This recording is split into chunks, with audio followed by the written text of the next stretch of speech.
when you're great, when you're the best of the best, the cream rises to the top. But the competition, I mean, the other team is not your competition. Your competition is yourself. So when you're competing against yourself, right? And you're competing to be the best you that you can be, it don't matter who lines up across from you because you're going to execute to your standard in order to appeal to yourself. But so often as a society, we get so caught up with keeping up with the Joneses, right? We get so caught up with competing with other people that we forget to compete with ourselves. And if you're competing with other people, no matter how great they are, no matter how much better than you they are, you will always sell yourself short. Because once you pass them, you go, oh, I've made it. But where's your ceiling? You know what I mean? Where could you actually be? You might just be on the second or third floor of the house. And y'all got an attic up there that you didn't even know the attic was up there. You didn't even pull it down, creep up in there to see. Why? Because you're worried about what's happening next to you. You're worried about what's happening next door. You're worried about what's happening across the street, across the country, across the world. That you didn't just take the time to look at yourself and set your own standard. Because if you are in competition with everybody else all the time, I probably say, man, look here. It's always gonna be somebody that's better than you. You're always gonna be bitter. You're always gonna be upset.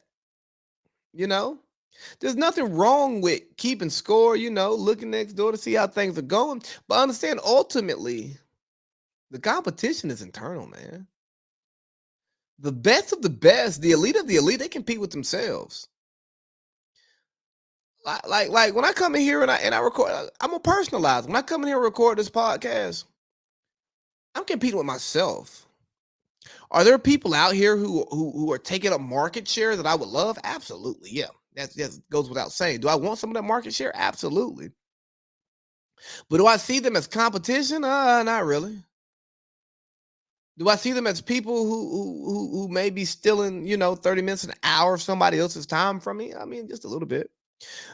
But when it comes to the skill of talking, the skill of entertaining, the skill of making an argument, the ability to tell a story or conduct an interview, I'm not competing with anybody but myself. And when I finish a podcast, when I'm done, I go back and I listen to it. I make my chops, I make my IG vids and all of that stuff. And if I get through it, I go, dang, we ain't got much eye candy this time. I'm not thinking about what so-and-so podcast put out. I'm not thinking about what so-and-so radio show put out. I ain't thinking about what so-and-so blog is doing. I'm like, dang, bro, I'm better than this. And I didn't show it today. So next week when we get back here, we got to pipe up because it's me versus me. That's the competition. There ain't no competition when you're competing against yourself because it's being internally focused. But too many of us are externally focused, like, oh, well, Travis Hunter is playing against a bunch of bumps. It don't matter if Travis Hunter is dominating. It don't matter if Travis Hunter is working on the skills that it takes to be a great cornerback, right? You can line up OBJ or JBO. If he's nice, he's nice.